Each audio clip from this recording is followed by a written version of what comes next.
Deadliest Warrior!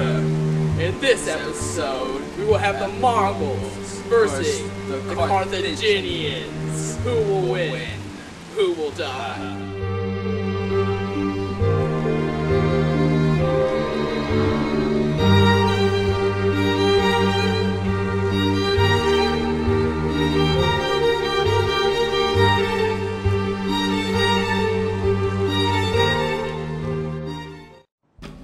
In this corner, we have Genghis Khan, one of the most feared military commanders of the post-classical era.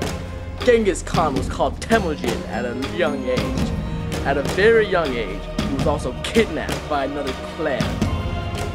Temujin quickly escaped and rallied other clan members to take revenge on the people who killed his dad and his captors.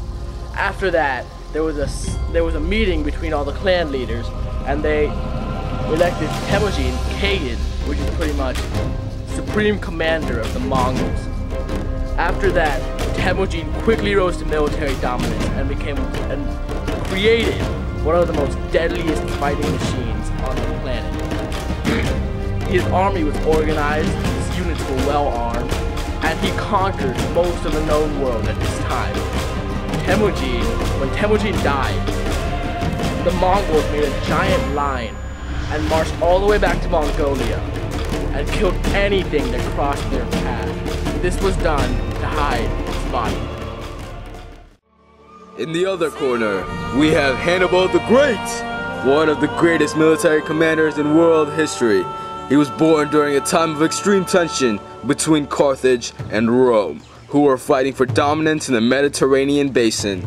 After his dad died, he rose to military dominance. He fought the Punic Wars in Rome. He won the Second Punic War, and because of the military genius of the Roman general Scipio, he lost the third one. He went into exile, fought the Romans twice, won the second time in a sea battle. Eventually the Romans asked for his head, and he committed suicide. Hannibal's strategy for war employed the use of heavy war chariots, light infantry armed with javelins and spears, however assembled in phalanx formations, and heavy war elephants from Africa, who were used for psychological warfare as well as devastating weapons for light infantry and sieges.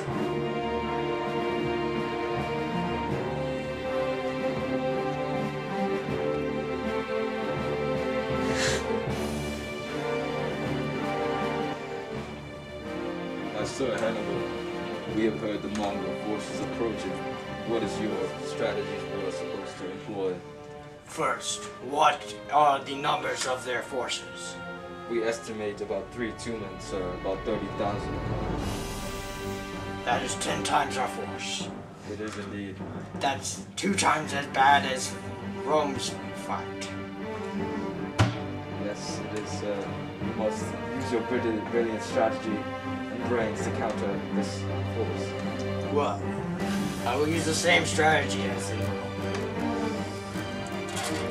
First, we will line up the phalanx here.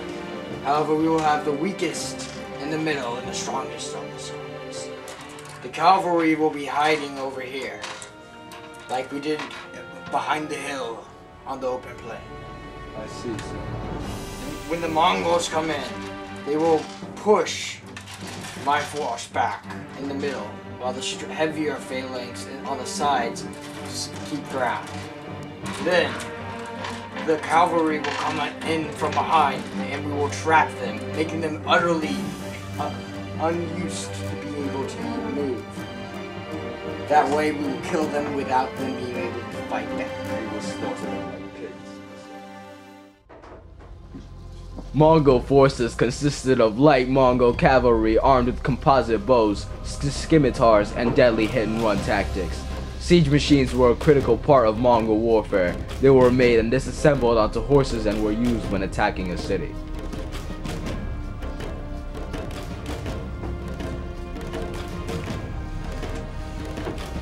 My great Khan, the Carthaginian forces are petty, nothing compared to our giant infantry force.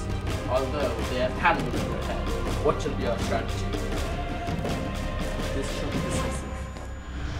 Although though their forces are invincible, you should not underestimate.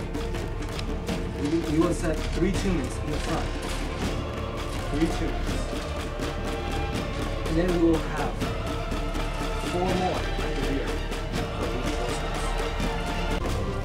And then I will be one of those 4 at the very back. We shall also have the carthage in the front, which will protect our forces against any threat.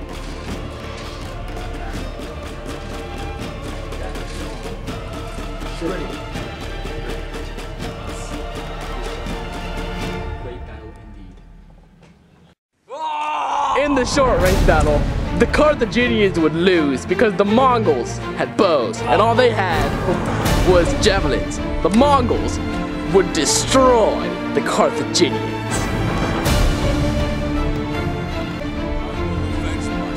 The Carthaginians would not be destroyed and would get up and bring the battle to short combat, where they would dominate the Mongols, who would put up a fight due to their training in short swords. But the Carthaginians were too highly trained in the use of short combat and short swords, that they would dominate the Mongols in the long run.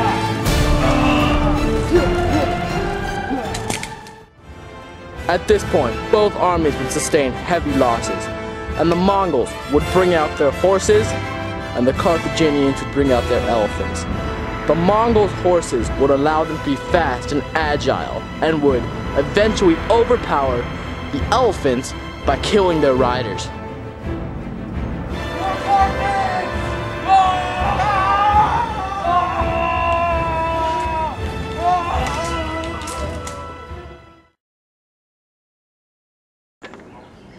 Now go die. Do like a suicide. Okay.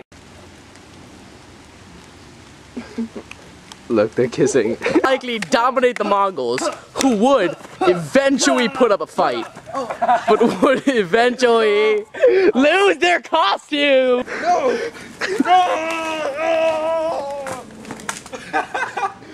My master Genghis Khan reaches the end of his legacy. You know that we're not gonna hear anything that's going on in this scene. Okay, are you done? This is gonna be a modern warfare. No, it's With not. guns. Not even close. Damn it. Dumb cracks. First future occupation. What What are you doing? The Carthaginian general. What are you doing? No, turn it off.